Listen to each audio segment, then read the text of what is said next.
हे कृष्णा करुणा सिंधु दीनबंधु जगतपते गोपेश गोपिका कांता राधा कांता नमस्तुते तप्त कांचन गौरांगी राधे वृंदावनेश्वरी वृषभानुसुते देवी प्रणमामि हरिप्रिये वंशाकल्पतरुभ्यश्च कृपा सिन्धुभ्य एव च पतितान्हं पावनेभ्यो वैष्णवेभ्यो नमो नमः। जय श्री कृष्ण चैतन्य प्रभु नित्यानंद श्री अद्वैत गदाधर श्रीवासादि गौर भक्त वृंद हरे कृष्णा कृष्ण कृष्णा हरे हरे हरे राम राम राम हरे हरे। नमो विष्णुपादाय कृष्ण पृष्ठाय भूतले श्रीमते भक्ति वेदांत स्वामी निति नामिने नमस्ते सारस्वते देवे गौरवाणी प्रचारिणे निर्विशेष शून्यवादी पाश्चात्य देशतारिणे। हरे Krishna. Thank you. Hare Krishna. So continuing our study from the 13th chapter of Srimad Bhagavatam. So we see on the scene who has arrived, the transcendental space traveler Narad Muni. Narad Muni has this very unique quality that whenever there is a situation of extreme anxiety, at that moment Narad Muni appears. And here he has come to pacify the aggrieved King Yudhishthira. So I will take this verse again, 46 verse, very important verse. Yesterday I was completely exhausted. So I couldn't discuss on this verse. Very, very important verse. This verse makes us understand that what is our helpless condition. Many times we think that we are, strong enough to take responsibilities of others also. But that is a complete hallucination. So here, Narad Muni is bringing Yudhishthira Maharaj to face the reality. This verse is the 46th verse. He says, Kala karma gunadhino deho ayam panch bhautike kathamanyam stu gopayet sarpagrasto yatha param. So Narad Muni is in a way questioning Yudhishthira Maharaj that Maharaj Yudhishthira, that the eternal time, Kala, Karma, Guna.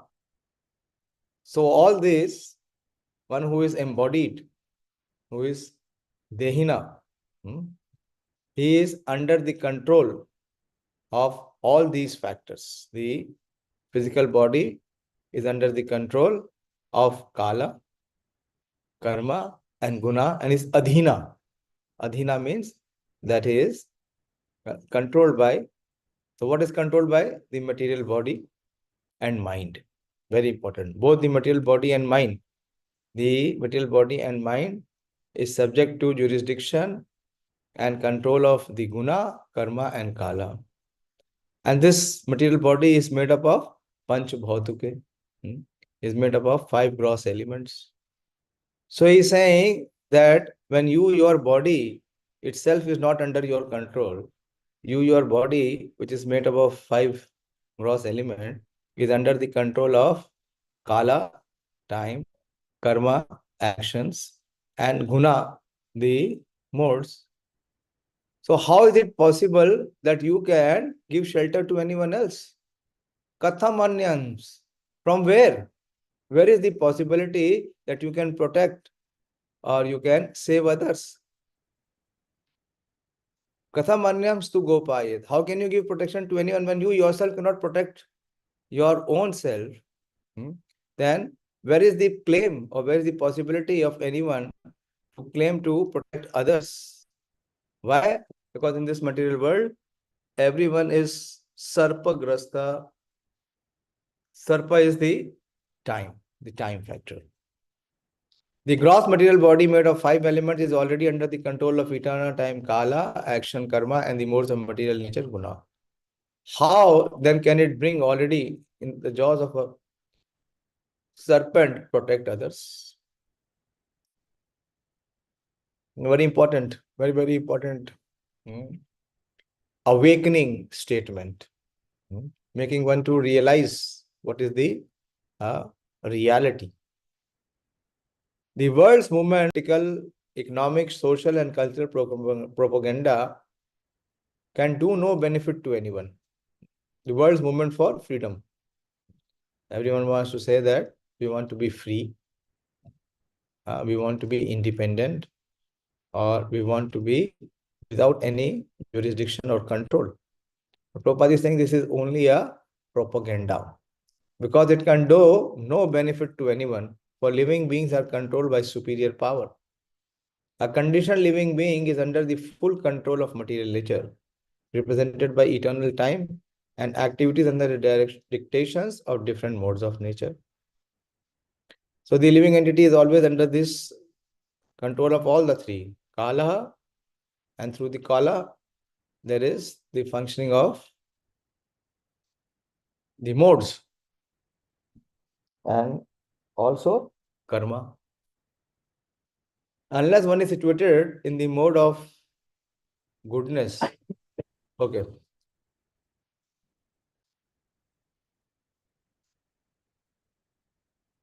There are three material modes of nature, namely goodness, passion, and ignorance. Unless one is situated in the mode of goodness, one cannot see things as they are. The passionate and the ignorant cannot see things as they are. Therefore, a person who is passionate and ignorant cannot direct his activities on the right path. Only the man in the quality of goodness can help to a certain extent. Most persons are passionate and ignorant, and therefore their plans and projects can hardly do any good to others. Above the modes of nature is eternal time, and which is called Kala, because it changes the shape of everything in the material world. Even if we are able to do something temporarily beneficial, time will see that the good project is frustrated in course of time. The only thing possible to be done is to get rid of eternal time Kala, which is compared to the Kala Sarpaha or the cobra snake, which bite is always lethal. Today morning, I had a class in Dwarka temple, and there we were discussing that the verse spoke that how a living entity is entangled in fruitive activities, which is as per the injunctions. It is called punya karma.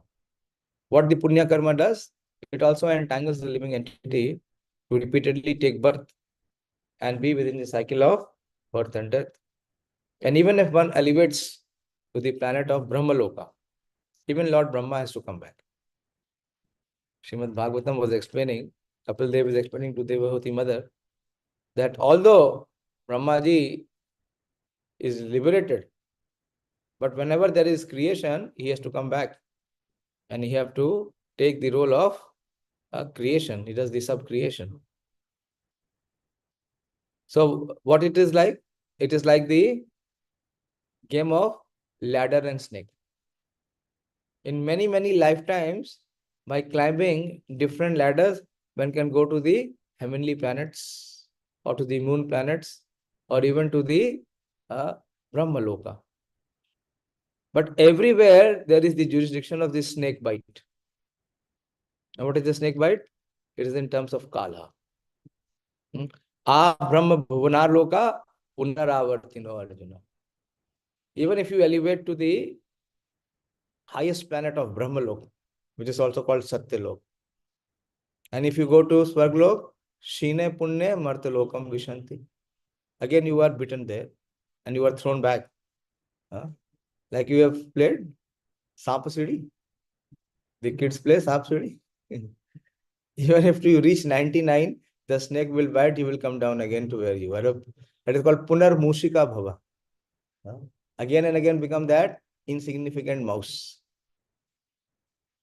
So everyone is under the tight grip and control of time factor. Krishna says, Kalo Asmi Lokshaya Krit Pravriddho. Time I am the greatest destroyer of everyone and everything. So how, see, Narad Muni is, in a way, Narad Muni is chastising Yudhishthira Maharaj. What nonsense are you speaking? You are as if speaking that you are the one you are protecting. You cannot protect your own self. You have the capacity to protect your own self from the influence of Kala, Karma, and Guna. So it is all foolishness. It is ignorance only. And you are claiming that you can protect your uncle Dhritarashtra and Gandhari and Budira, they were dependent on you, or you were giving them protection. So they were blind, but you were also blind. You cannot see the reality that you yourself are bound. So you yourself are bound. So how can you give protection to others? No one can be saved from the bite of the cobra. The best remedy for getting out of the clutches of cobra like Kala or its integrity, the modes of nature, is Bhakti Yoga, as it is recommended in the Bhagavad Gita 14.26. What is the verse? 14.26. Very famous verse.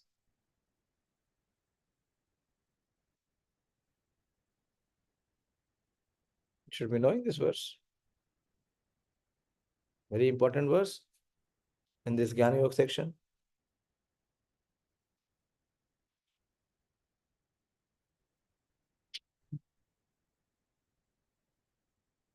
Mam choya vibicharena bhakti yogena sevate sa gunan samite tan brahma bhuyaya kalpate. So one has to come to the stage of being brahma bhuyaya. From jiva bhuta to brahma bhuta state.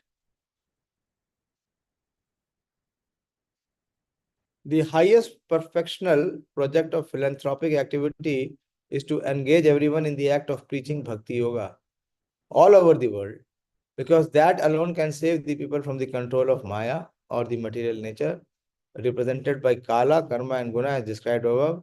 The Bhagavad Gita 14.26 confirms this definitely. Twice Prabhupada is quoting the same verse. Then further he says, Ahastani sahastana आपादानी चतुष्पदा Falguni तत्र महता जीवो जीवस्य जीवनम.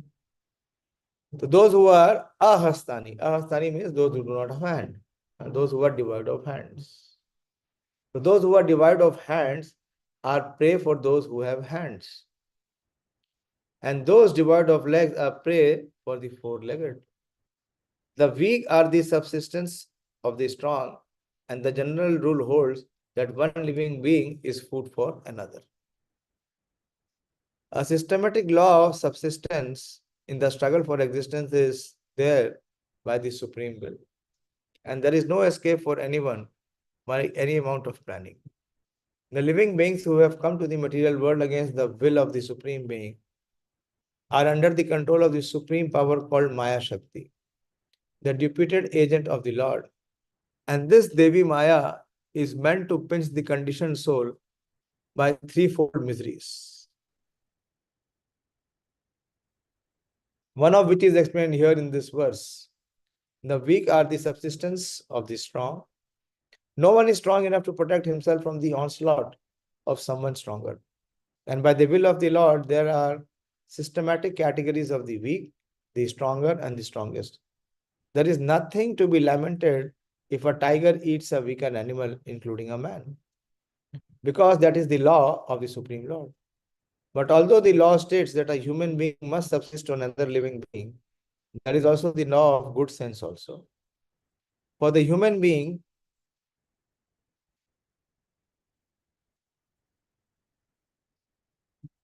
is meant to obey the laws of the scriptures. This is impossible for other animals. The human being is meant for self-realization, and for that purpose he is not to eat anything which is not first offered to the Lord. The Lord accepts from his devotees all kinds of food preparation made of vegetables, fruits, leaves, and grains. Fruits, leaves, and milk in different varieties can be offered to the Lord. And after the Lord accepts the foodstuff, the devotee can partake of the prasadam, by which all the suffering in the struggle for existence will be gradually mitigated. This is confirmed in the Bhagavad Gita 9.26. Even those who are accustomed to eat animals, 9.26 is Patram Pushpam Phalam Toyam. Those who are accustomed to eat animals can offer foodstuffs not to Lord directly but to agents of the Lord under certain conditions of religious rites. Injunctions of the scriptures are meant not to encourage the eaters of animals, but to restrict them by regulative principles. One living being is a source of subsistence for another, stronger living being. No one should be very anxious for his subsistence in any circumstances, because there are living beings everywhere, and no living being starves for want of food at any place. Maharaj Yudhishthira is advised by Narad not to worry about his uncle's suffering for want of food, for they could live on vegetables available in the jungles as prasadam of the Supreme Lord, and thus realize the path of salvation.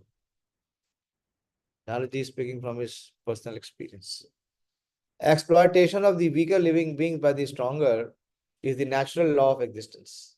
There is always an attempt to devour the weak in different kingdoms of living beings. There is no possibility of checking this tendency by any artificial means under material condition. It can be checked only by awakening the spiritual sense of the human being by practice of spiritual regulations. The spiritual regulative principles, however, do not allow a man to slaughter weak animals on one side and teach others peaceful coexistence. If you do not allow the animals peaceful coexistence, how can you expect peaceful coexistence in human society? The blind leaders must therefore understand the Supreme Being and then try to implement the kingdom of God. The kingdom of God or Rama Rajya is impossible without the awakening of God consciousness in the mass mind of the people of the world. So this is talking about how everything is under the control and how one living entity, the weaker section is the food. In the food chain, the stronger one consumes the weak one. But for humans, what is not to be practiced, that one should not kill the animals. There are so many other options available. And whatever one should accept, it should be a prasad. Without offering to Lord, one should not accept. Narad, Yudhishthira is advised by Narad not to worry about his uncle's suffering for want of food, for they could live on vegetables available in the jungles as prasadam of the Supreme Lord and thus realize the path of salvation. So this principle is called simple living and high thinking. Now reverse has happened. There is no simple living. And of course, there is no high thinking. There is no question of high thinking. Tadidam Bhagavan Rajan Ekatmanam Swadrika Eka Atmanam Swadrika Antaro Anantaro Bhati Pashyatam Mayaya Rudaha.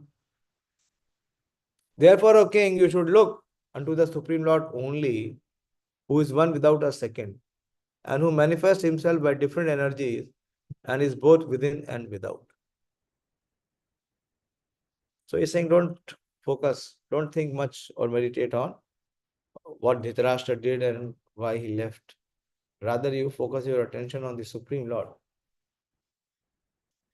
The Supreme Lord personality of Godhead is one without a second, but he manifests himself by different energies because he is by nature blissful. The living beings are also manifestations of his marginal energy, qualitatively one with the Lord.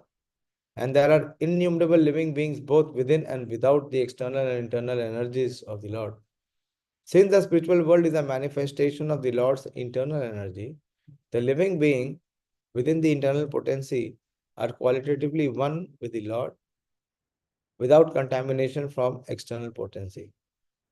But the living beings in the external potency of the Lord, although also qualitatively one with the Lord, are pervertedly manifested due to contamination of their material world, and therefore they experience so-called happiness and distress in the material world. Such experiences are all ephemeral and do not affect the spirit soul. The perception of such ephemeral happiness and distress is only due to spirit soul's forgetfulness of his qualities, which are equal to the Lord.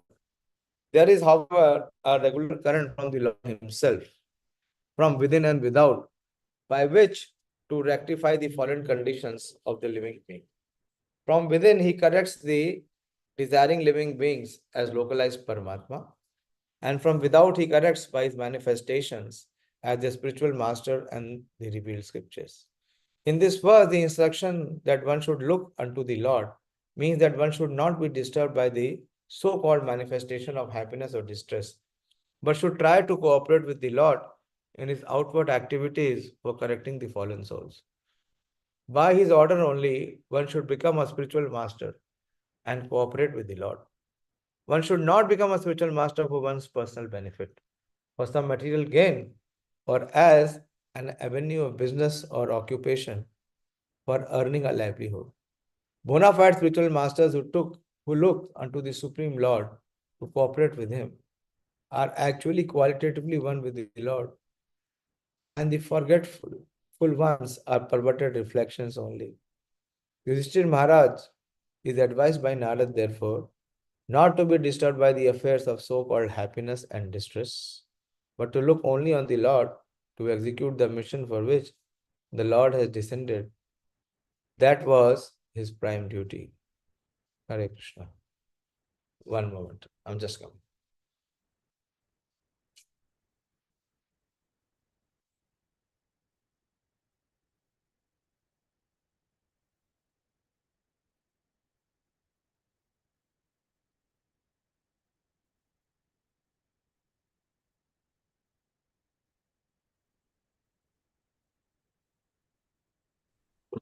So Narad Muni continues to enlighten Yudhishthir Maharaj.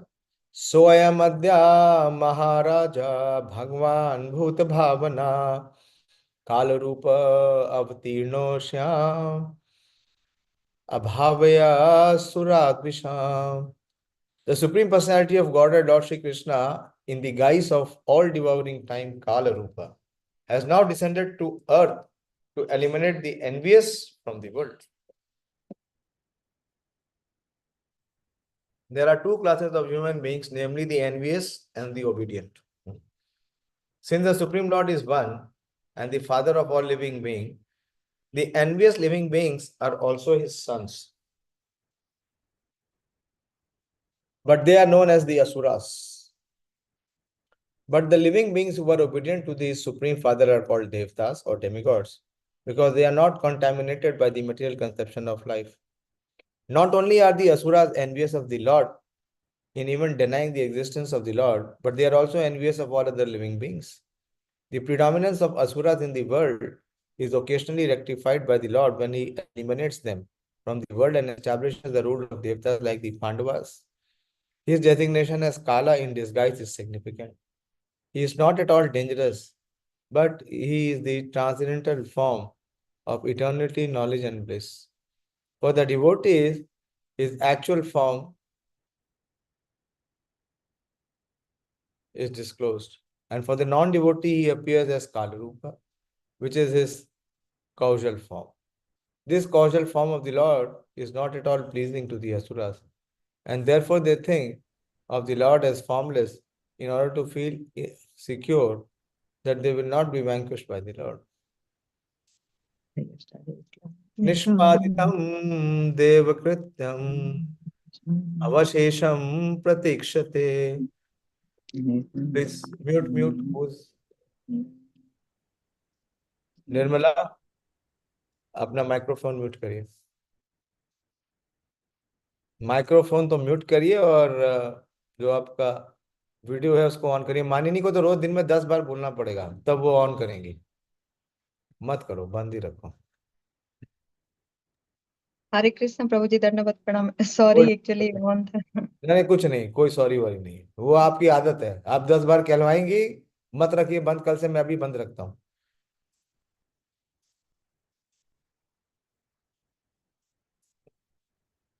Okay. So the Lord has already performed his duty is to help the demigods.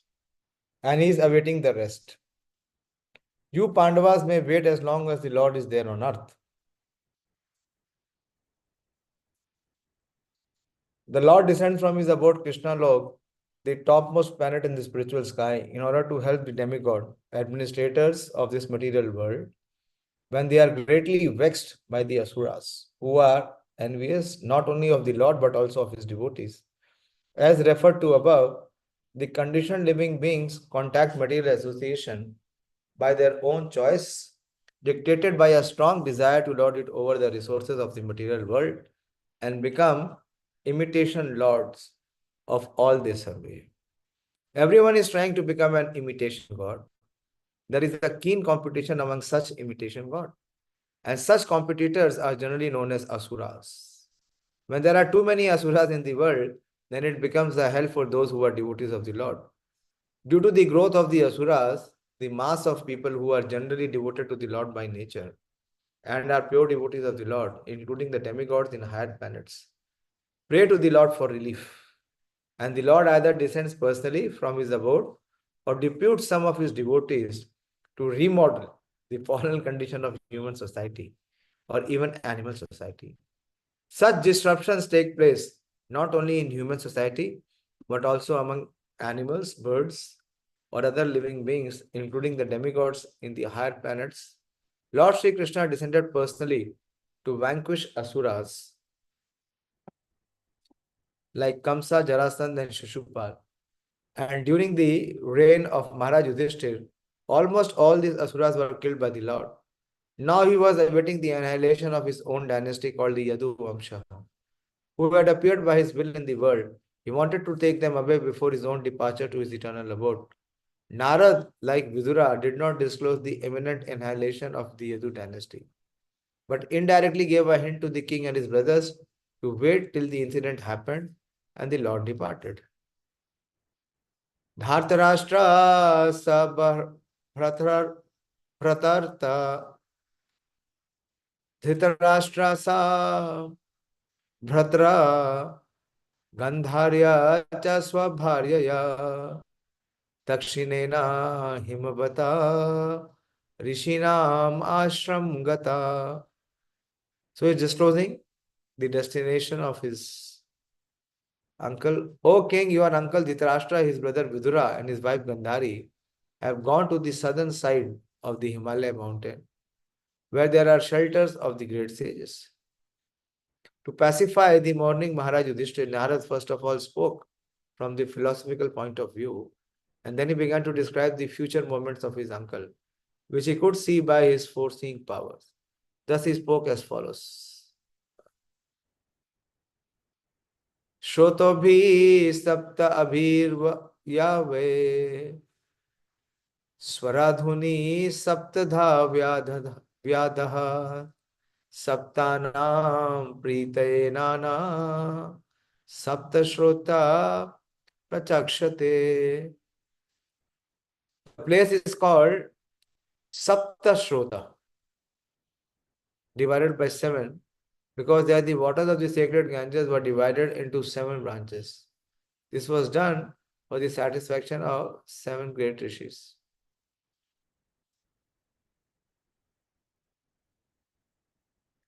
Snatva anushavanam tasmin utva chagnin yatha vidhi abhaksha pashantatma saste vigat ashana. On the banks of Saptashrota, this is the river Saptashrota, Dhritarashtra is now engaged in beginning Ashtanga Yoga by bathing 3 times daily in the morning, noon and evening, by performing the Agnihotra sacrifice with fire, and by drinking only water. This helps one control the mind and senses and frees one from completely from the thoughts of familial affection. The yoga system is a mechanical way to control the senses and the mind and divert them from the matter to spirit. The preliminary processes are the sitting postures, meditation, spiritual thoughts, manipulations of air passing within the body, the gradual situation in trance, facing the absolute person Paramatma. Such mechanical ways of rising to the spiritual platform prescribe some regulative principles of taking bath daily 3 times, fasting as far as possible, sitting and concentrating the mind on the spiritual matters, and thus gradually becoming free from Vishya or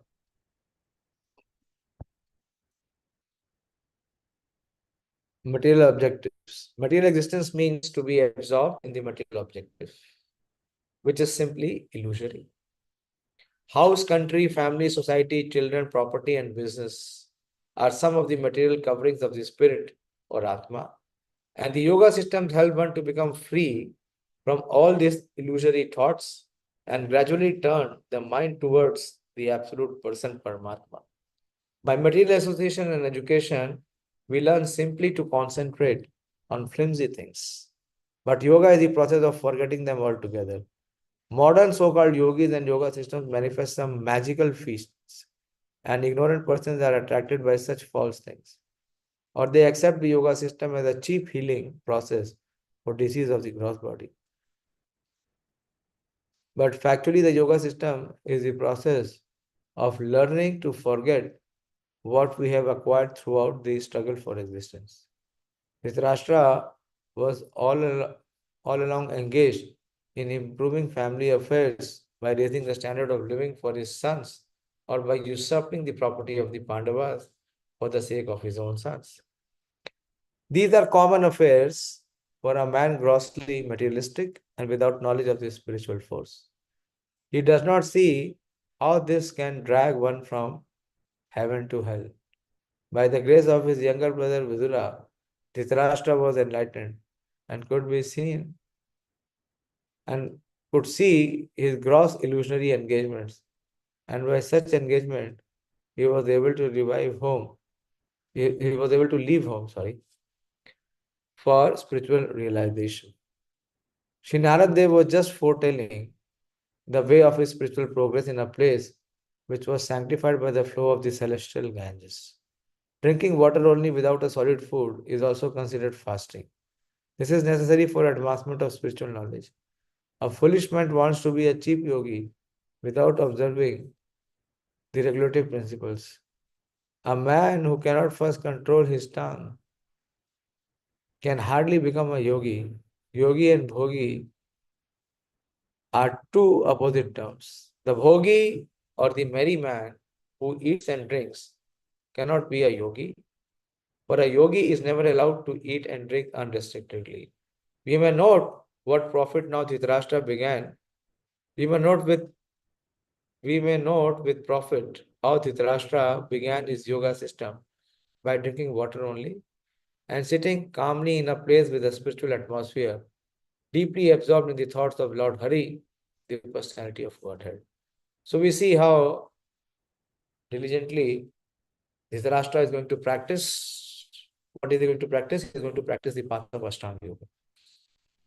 He cannot practice the Bhakti Yoga section that we discussed previously. And more importantly, we discussed the verse that Deo ayam panchabhavatuke, Kala karma gunadhina. So we are helplessly controlled by Kal, by karma, and also by guna. And we are adhina. And one who is adhina, who is paratantra, is thinking that he can give protection to others or he can save others. This is nothing else but ignorance, deep ignorance. And Parikshit Maharaj, Maharaj Yudhishthir is being awakened from his affection based on bodily conception with his uncle and aunt. Hare Krishna. I'll stop here. There are some 6-7 verses left, which we will cover tomorrow. We'll complete this chapter hopefully tomorrow. Any question or discussion? Yes, there Shilpa. हरे कृष्ण प्रभु जी। अच्छा, आप दोनों का एक ही room में है G connection, प्रभु जी। तो एक को म्यूट करना पड़ेगा। बोलिए। जी प्रभु जी। प्रभु जी, यहाँ पे here the protection is from the cycle of birth and death, Prabhu ji. Yes, from the cycle of birth and death, and also one can think that can he give away the effect of the others, kala, karma, and guna? The influence of kala, karma, and guna is bound to come. And can anyone else help? Of course, the spiritual master can help, but not one who is already, like Prabhupada used to say, one whose hands are already tied. How can he free the other? First, he has to free his hand. If hands become free, if we are already under kala, karma, and guna, how can we save others? It is both physical protection also and from the cycle of birth and death, Prabhuji. Both. Protection means spiritual protection. Physical, there is no protection because the body will definitely die. Who can give physical protection?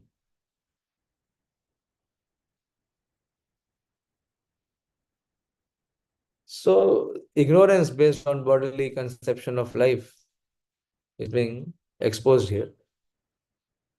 What bereavement or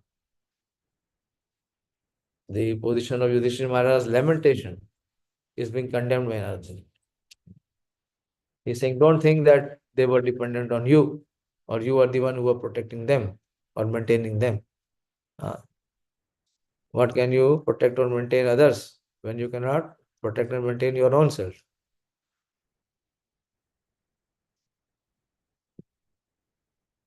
That is why he says here that just depend on the Supreme Lord, focus only on the Supreme Lord, who is one without a second, who manifests himself by different energies, kala, karma, etc., and who is both within and without, within as Paramatma and without as the spiritual master.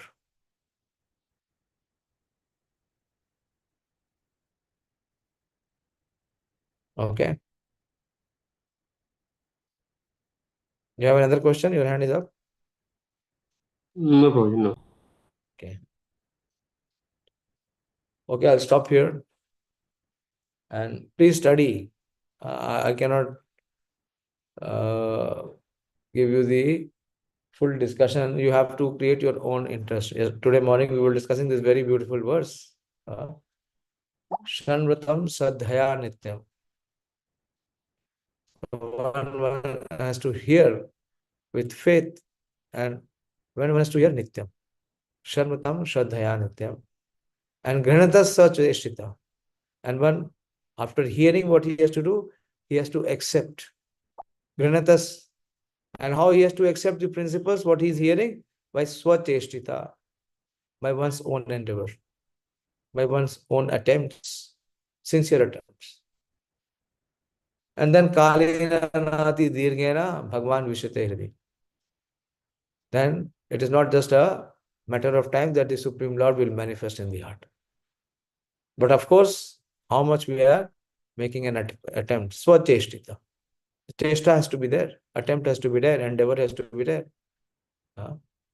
Focus has to be there. Otherwise, it will never happen. It was one of very, very satisfying day. I went to Dwarka temple early morning and came back late evening. An entire day there was discussion. The brahmacharis were very eager. They forced me to give a brahmachari class. And I cannot, share with you what a brahmachari class came out. It was based on Lord Chaitanya's teaching to Raghunath Das Goswami from Anta Leela. And I read that section for the first time in my life. You could see the reciprocation, such merciful reciprocation. I was not prepared to give the class. But they forced me. They said, "आप कुछ भी बोलेंगे हम सुनेंगे." मैं कुछ भी कैसे बोल सकते हैं? How can I, whatever Shastra you say? And then we took this section of Raghunath Das Goswami, Prayojan Acharya. And how Chaitanya Mahaprabhu is making him become aware that how Krishna has saved us, or how Krishna has saved you, how Krishna's mercy has flowed in the focus, in the core of your heart, and he has rescued you from this conditioned life, which is so very precarious. We were discussing, is it only for Raghunath Das Goswami, or is it for all of us? But the problem is we don't value. We are still very heavy. He says the materialistic life is like a hole where people pass a stool. And the materialistic people are like the worms in the stool. Read that section of Antelila, chapter 6. Mahaprabhu is very heavy. But we are addicted to remaining a worm in the stool, life after life. And we are giving importance to other worm who are in the stool. And thinking we are doing some very, great big work.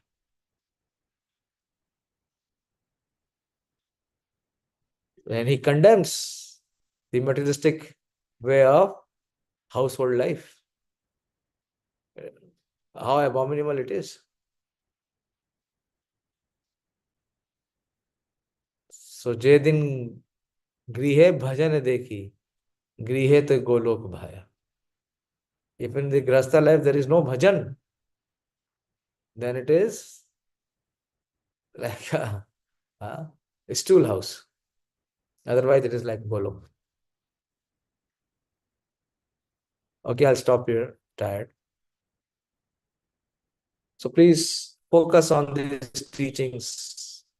Please focus on what Narad Muni is saying, what Vidur Maharaj is saying, what Srimad Bhagavatam is speaking. Pick up the principles, pray to the Lord, aspire, swacheshtita. The desire should come from within, that yes, I want to align my life according to the teachings, according to the message, according to the instruction. Otherwise, it will remain in book and we will remain a worm in the material existence. Many devotees have not joined today. Very few, becoming fewer and fewer, because they don't want to accept the reality. They still want to remain in illusion and dream. As we will go ahead, we will see how heavy Bhagavatam will become. When the second chapter, second canto will come, Parikshit Maharaj will speak, Sukadeva Goswami will speak to Parikshit Maharaj. Very heavy section. Like here you see, Yudhishthira Maharaj is not like an ordinary soul like you and me. Yudhishthira Maharaj is the emperor of the entire planet Earth. And how he's being chastised by Narad Muni, what are you thinking? That you can give protection? What capacity do you have? And Yudhishthira Maharaj, this is a submissive soul, this is a pure devotee. He bows down and agrees and accepts. So his attachment is cut off. Our attachment will only be cut off if we accept the teachings, when we apply the teachings. Attachment is due to ignorance. And why there is ignorance? Because knowledge is not penetrating. Knowledge is remaining in the book, and in the heart, the attachment, the ignorance is there.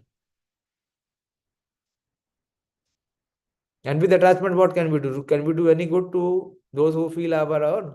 We can only do damage. There is another form of illusion and ignorance.